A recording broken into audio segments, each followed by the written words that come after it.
प्रभु के नाम की स्तुति हो।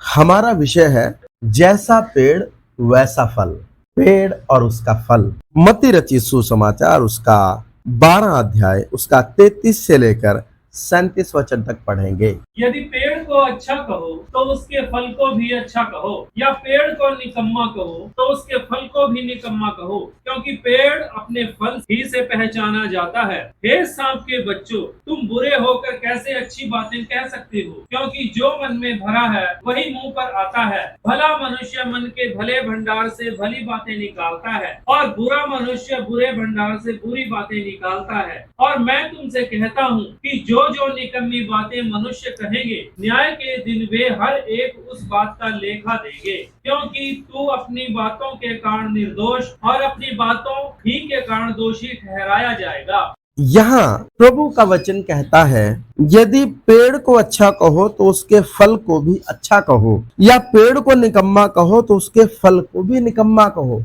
ये बात यीशु मसीह किसको एड्रेस करके कहता है? फरीसी, शास्त्री अर्थात बाइबल स्कॉलर्स, विद्वान लोगों को। क्योंकि यीशु मसीह जब लोगों को चंगा करता है सबत के दिन में, जो परमेश्वर की व्यवस्था के मूल अर्थों में मना नहीं किया गया है, लेकिन फरीसी और शास्त्रियों ने अपने मानवीय उपदेशों को धर्म के उपदेश करके इजराइल में स्थापित किया और उसी के अनुसार लोगों को अब जांचते हैं। तो जब यीशु जो परमेश्वर की ओर से अभिषेक किया गया, लोगों को मन फिराव का सुसमाचार बताने के लिए, लोगों को शैतान के बंधनों से छुड़ाने के लिए, लोगों को आजाद कराने के लिए वो अपने काम को कर रहा है जैसा परमेश्वर ने उसको नियुक्त किया। लेकिन जब यीशु मसीह ये काम करता है तब ये यीशु मसीह को बोलते हैं कि तुझ में दुष्ट आत्मा है। ये बाल-जबूब की सहायता से दुष्ट आत्माओं को क्या करता है? निकालता है। तब हमने पिछली क्लास में देखा, तब यीशु मसीह ने कहा कि शैतान अपना विरोधी कैसे हो सकता है? यदि शैतान ही शैतान को निकाले तो उसका राज्य कैसे बना रहेगा?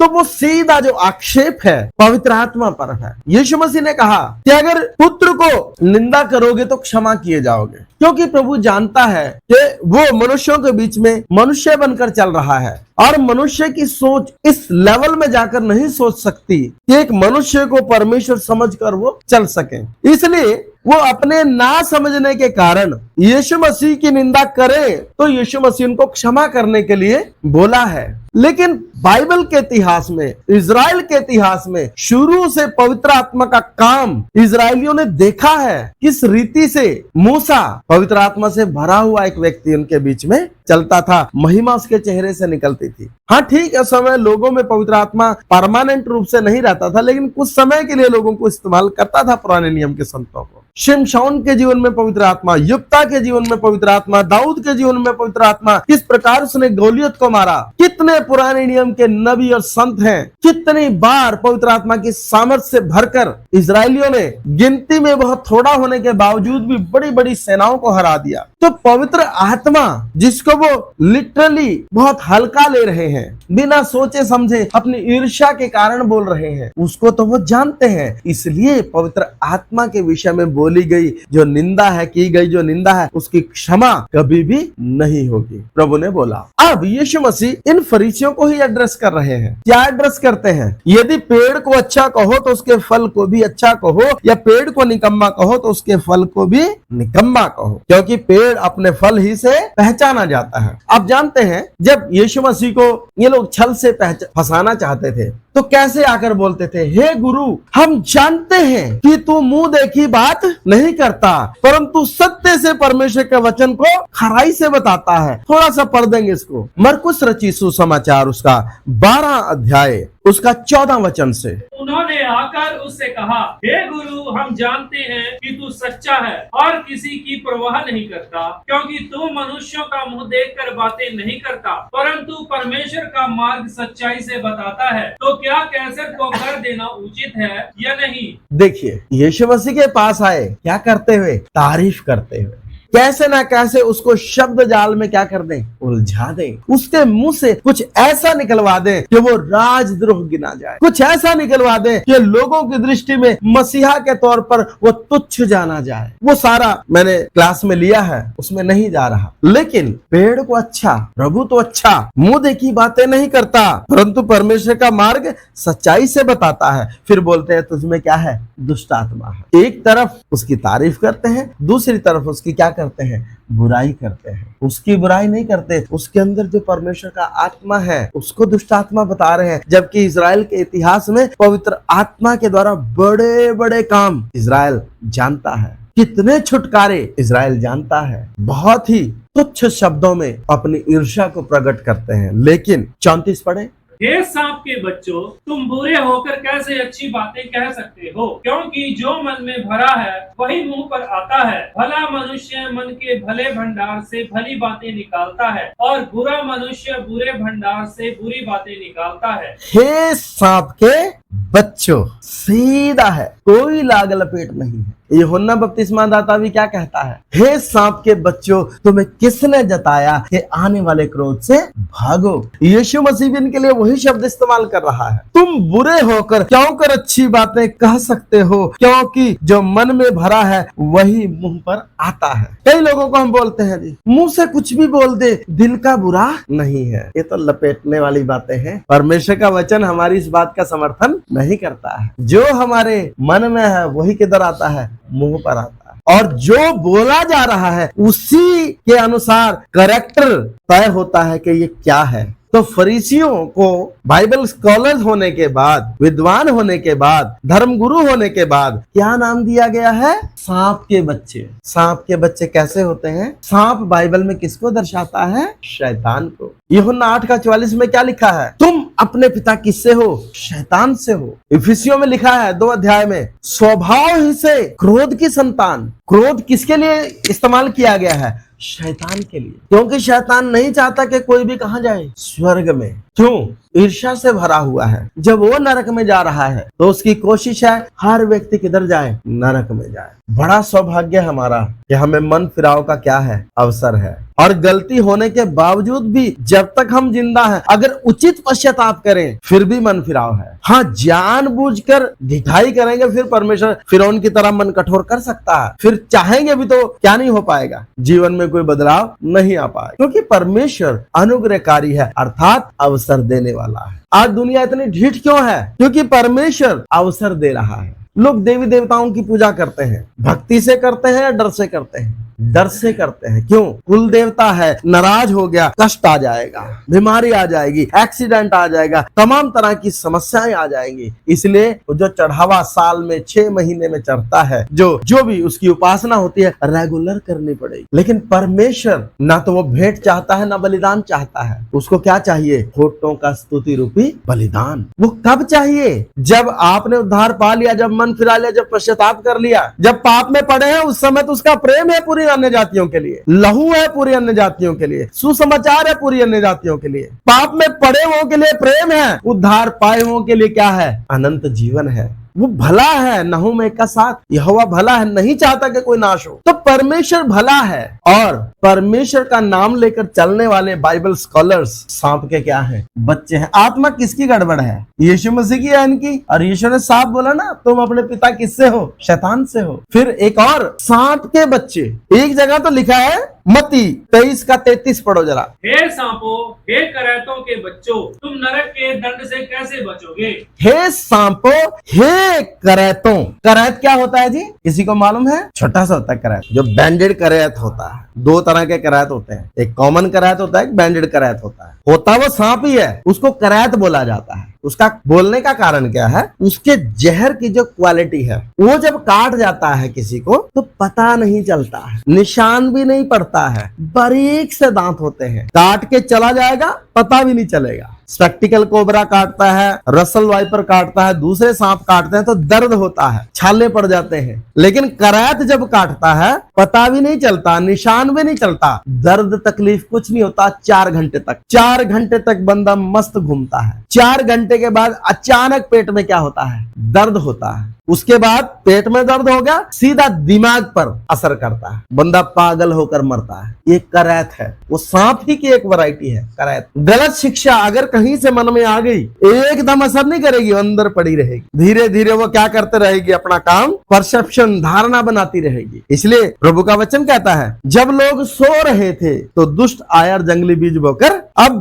बीज जब बोता है तो जमीन के अंदर होता है, बाहर कुछ नहीं दिख रहा है। धीरे धीरे वो अंदर गल रहा है, उसमें से अंकुर धीरे धीरे ऊपर और जड़ उसकी नीचे निकल रही है। 5, 7, 10, 15, क्योंकि अलग अलग समय है ना। कोई पौधा 3-4 दिन में निकल जाता है, कोई पौधा 20-25 दिन में निकलता है। तो कई बार लगता है कि सब ठीक है, लेकिन जब अंदर से वो विचार निकलने लगते हैं, कलीसिया में मतभेद होने लगते हैं, वैचारिकता आने लगता है, दूरियां आने लगती हैं, तब पता चलता है कि ये बीज कोई और बो गया। इसलिए जब लोग सो रहे थे का मतलब क्या है, जब लोग निश्चिंत थे, आत्मिक रूप से जागृत नहीं थे, तब शैतान अपना काम कर जाता है। अगर जागृत होंगे, फिर हर एक विचार को, कल्पना को, ऊंची बात को जो मसीह की पहचान के विरोध में उठती है, कैद करके खंडन करते हैं और मसीह का क्या बनाते हैं, आज्ञाकारी। इसलिए वचन पढ़ा जाता है। वचन इसलिए नहीं कि सुबह शाम पढ़ रहे हैं और एक धार्मिकता है, नहीं। वचन पढ़ने के पीछे नियम क्या है कि वो व्यक्ति प्रभु में बढ़ना चाहता है, प्रभु की इच्छा में अपने आप को मुकम्मल करना चाहता है, कामिल करना चाहता है, सिद्ध करना चाहता है। उसको प्रभु का प्रेम विवश करता है। ये नहीं बोलता वो टाइम नहीं लगता, सारा दिन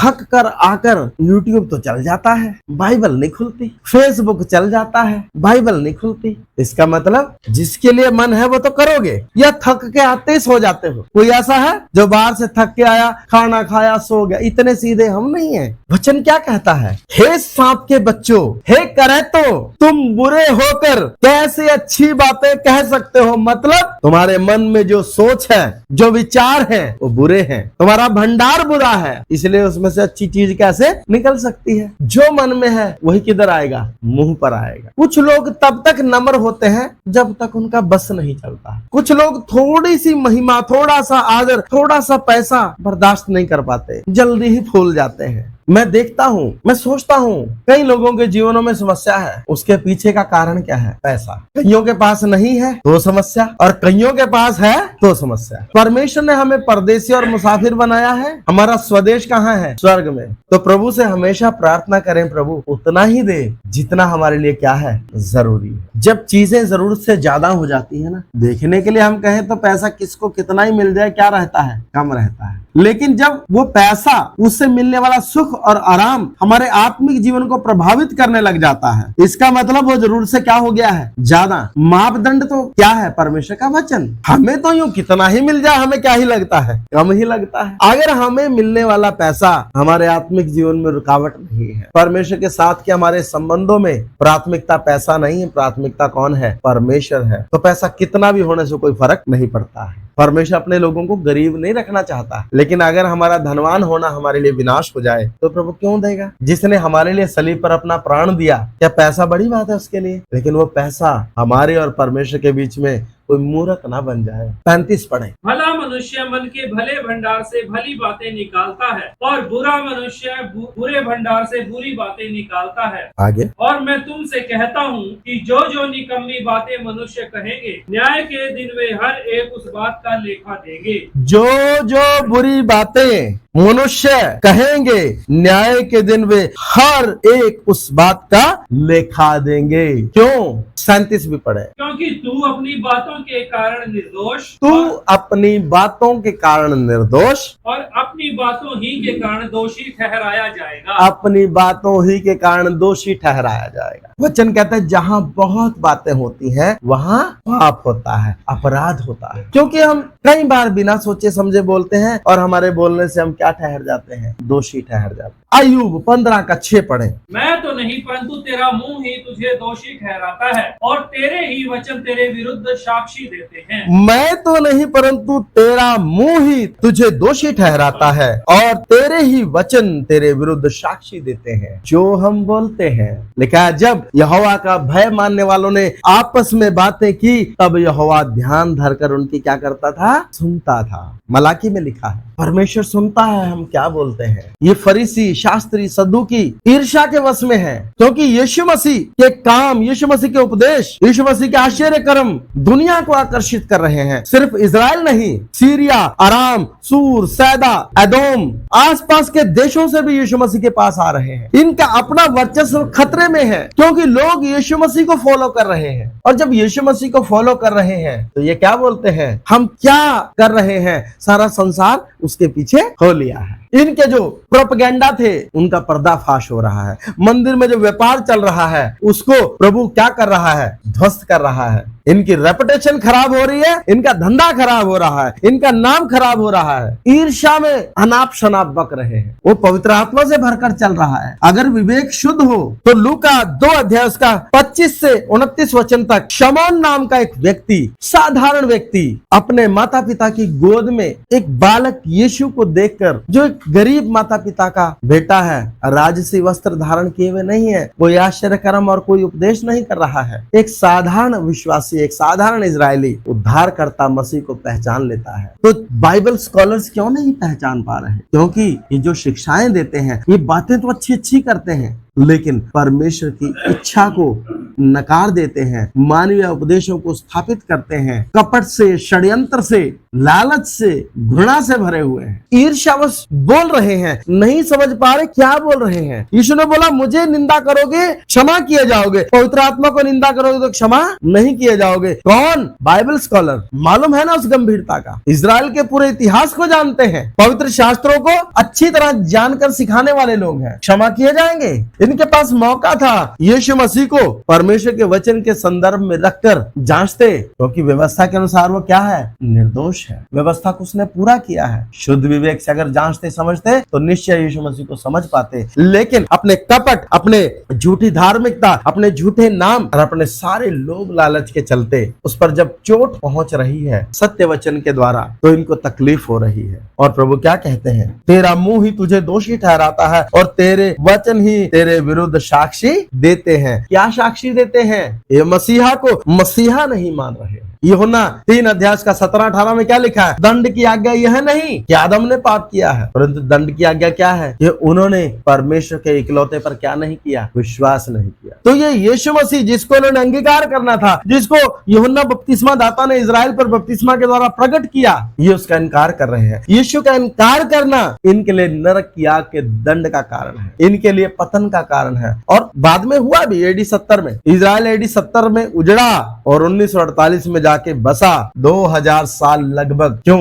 किस वजह से? क्योंकि उन्होंने उद्धारकर्ता को स्वीकार न किया, सलीब पर उसको क्या कर दिया? घात किया। परमेश्वर का भय नहीं माना, मुंह से उसका अंगीकार करते रहे, मन से उससे क्या रहे? दूर रहे। नीति वचन 18 का 21। जीव के वश में मृत्यु और जीवन दोनों होते हैं, और जो उसे काम में लाना जानता है वह उसका फल भोगेगा। हाँ, जीव के वश में मृत्यु और जीवन दोनों होते हैं। याकूब उसका 3 अध्याय जब पढ़ते हैं, लिखा है जीव अधोलोक की आग से, नरक कुंड की आग से जलती रहती है। इसको वश में करना किसी मनुष्य के बस की बात नहीं है। पवित्र आत्मा के द्वारा ही एक व्यक्ति अपनी जीव को क्या कर सकता है? अपनी जीव को नियंत्रित कर सकता है। दाऊद क्या कहता है? हे परमेश्वर, मेरे होठों पर पहरा बिठा, ये मेरे मुंह से कोई अनुचित बात ना निकले। प्रार्थना के साथ जब प्रभु के कदमों में हम रहेंगे और चलेंगे, प्रभु मुझे अनुग्रह दे। वचन कहता है जब भी बोलो ऐसा बोलो जैसा परमेश्वर का वचन मन में होगा। देख, मैंने तेरे वचन को अपने हृदय में रख छोड़ा है कि तेरे विरुद्ध पाप न करो। एक वचन और पढ़ेंगे जरा, नीति वचन 10 का 14। बुद्धिमान लोग ज्ञान को रख छोड़ते हैं, परंतु मूढ़ के बोलने से विनाश निकट आता है। मैंने तेरे वचन को अपने हृदय में रख छोड़ा है कि तेरे विरुद्ध पाप न करूं। बुद्धिमान लोग, बुद्धिमान कौन? परमेश्वर की दृष्टि में कौन बुद्धिमान? जो परमेश्वर का भय मानते हैं, बुराई से दूर रहते हैं। बुद्धिमान और समझदार वही है। वो ज्ञान को रख छोड़ते हैं, मतलब ज्ञान उनकी दृष्टि में तुच्छ नहीं। अगर शिक्षा देने वाला डांटेगा भी तो उसको वो क्या करते हैं? तेल की तरह स्वीकार करते हैं। सिर में हम तेल लगाते हैं तो हमारा पूरा पर्सनैलिटी में क्या आ जाता है? चमक आ जाती है। अगर आप नहा लिए, आपके सिर में क्या है? रूखापन है, किसी को लगेगा ही नहीं कि आप क्या कर लिए, नहा लिए। ऐसी धर्मी की डांट, शिक्षक की डांट एक व्यक्ति के सिर का क्या है? तेल है, जो उसके जीवन को संवारती है, उसके व्यक्तित्व को निखारती है। और जो डांट से बैर रखता है वो कौन है? मूर्ख है। परंतु बुद्धिमान शिक्षा को क्या करते हैं, रख छोड़ते हैं, और मूढ़ के बोलने से विनाश निकट आता है। नीति वचन 18 का 21। जीव के वश में मृत्यु और जीवन दोनों होते हैं, और जो उसे काम में लाना जानता है वह उसका फल भोगेगा। हाँ, अगर हम क्या बोल रहे हैं, हमारा अपनी जुबान पर नियंत्रण हो। कैसे नियंत्रण होगा? हमारे मन में अगर परमेश्वर का भय होगा तो जुबान पर अपने आप ही क्या होगा, मन में परमेश्वर का भय है तो जीवन में पवित्र आत्मा का क्या होगा, संचार होगा, नियंत्रण होगा। अगर मन में परमेश्वर का भय नहीं है तो किसी के बारे में कुछ भी बोलेंगे, और जो बोलेंगे उसका हिसाब प्रभु क्या करेगा, लेगा। पढ़े जरा मलाकी, थोड़ा सा उसमें भी चले जाएं। मलाकी 3 अध्याय का 16 वचन। तब यहोवा का भय मानने वालों ने आपस में बातें की, और यहोवा ध्यान धरकर उनकी सुनता था, और जो यहोवा का भय मानते और उसके नाम का सम्मान करते थे उनके स्मरण के निमित्त उसके सामने एक पुस्तक लिखी जाती थी। हाँ, जो यहोवा का भय मानते हैं वो अलग, और जो मनमर्जी करते हैं, दुष्टता करते हैं, अपने मन में बुराई रखकर चलते हैं, वो बुराई ही बोलेंगे क्योंकि वो बुरे हैं। इसलिए प्रभु कहता है बुरे पेड़ से अच्छा फल और अच्छे पेड़ से बुरा फल नहीं आ सकता। अच्छा मनुष्य, भला मनुष्य मन के भले भंडार से भली बातें निकालता है, इसलिए वो भला कहलाता है, और बुरा मनुष्य मन के बुरे भंडार से बुरी बातें निकालता है, इसलिए वो बुरा कहलाता है। तो बुरा अपने परिणाम को भोगेगा और भला अपने परिणाम को भोगेगा। ऐसे नहीं होता मुंह से कुछ भी बकता है, मन खरा है, मन सच्चा है, ये तो सिर्फ लपेटने के लिए बोला जाता है। हाँ, सच्चाई मुंह पर कह देना कई बार अगर बुरा लगता है तो बात अलग है, और मीठा होकर अगर कपट से व्यक्ति बात करता है, चाहे वो कितना सुनने में कानों को अच्छा लगे, लेकिन वो बुरा ही है। तो इसलिए परमेश्वर का वचन हमसे क्या कहता है कि हर व्यक्ति जो निकम्मी बातें अपने मुंह से कहेगा, न्याय के दिन हर एक बात का क्या लिया जाएगा, लेखा लिया जाएगा, और व्यक्ति अपने बातों ही के कारण निर्दोष और अपनी बातों ही के कारण क्या ठहरेगा, दोषी ठहरेगा। और ये सारा जो प्रचार है ये किसको सुनाया गया यीशु मसीह द्वारा? फरीसियों, क्योंकि ये अनाप शनाप कुछ भी बकते हैं, क्योंकि इनको अपने फायदे के अनुसार, अपने माइंडसेट के अनुसार सामने वाले को चाहते हैं। अगर यीशु मसीह इनके बीच में बैठकर और सख्त नियम बनाता, इस्राएलियों पर और भारी बोझ को बैठकर क्या करते, लादते, और पैसे कमाने के तरीके इनको बताते यीशु मसीह, तो बहुत अच्छे थे। लेकिन यीशु मसीह ने वो कुछ नहीं किया, परंतु क्या किया, वचन के मूल अर्थों को अपने जीवन में लागू करते हुए सेवकाई को किया, जिसकी वजह से इनका जो पाखंड था, लिखा ज्योति अंधकार में चमकी और अंधकार ने उसे ग्रहण ना किया, क्योंकि उनके काम क्या थे, बुरे थे। तो ये बुराई कर रहे थे, बुरे काम कर रहे थे। इन्होंने मूसा की उस गद्दी को अपने मतलब के लिए क्या करना शुरू कर दिया, इस्तेमाल करना शुरू कर, मान्यता प्राप्त थे तो भी दुष्ट थे। इसलिए हमने अपने जीवन को परमेश्वर के वचन के संदर्भ में रखकर जांचना है। जो भी हम करते हैं, बोलते हैं, वो सब परमेश्वर देखता है, सुनता है, उसकी उपस्थिति हमेशा हमें देख रही है। हम अगर ये सोच के जीवन ना भी जिए कि कोई नहीं देखता, कोई नहीं जानता, जो मैं करता हूँ मेरी मर्जी है। कुछ लोग छिपाकर पाप करते हैं। शैतान हमेशा बोलता है कर ले, कौन देखता है, छुपाकर, कभी छुपता है। दुनिया की भी ऐसी ही आदत है, वो भी अपने को नहीं किसको ही देख रहे हैं। अगर अपने अंतःकरण में झांकेंगे तो नम्रता आएगी, परमेश्वर का भय आएगा, दीनता आएगी, और जीवन में परमेश्वर की आज्ञाकारिता आएगी। अगर दूसरों को देखते रहेंगे तो बिगड़े हुओं को देखकर क्या होंगे, और बिगड़ेंगे। कई लोग बोलते हैं पास्टर उसको तो आप कुछ नहीं बोलते, मुझे कहते हैं। तो जाना किधर ही चाह रहा है, ये भी उधर ही। चाहिए क्या था कि गिरते हुए को देखकर प्रार्थना में बैठे, प्रभु ये मेरे भाई को, मेरी बहन को क्या कर, अनुग्रह दे। लेकिन अधर्म के बढ़ने से बहुतों का प्रेम क्या हो रहा है, ठंडा हो रहा है। बहुत ज्यादा दिन नहीं रहे प्रभु की आमद में, ठीक है जी। इसलिए हम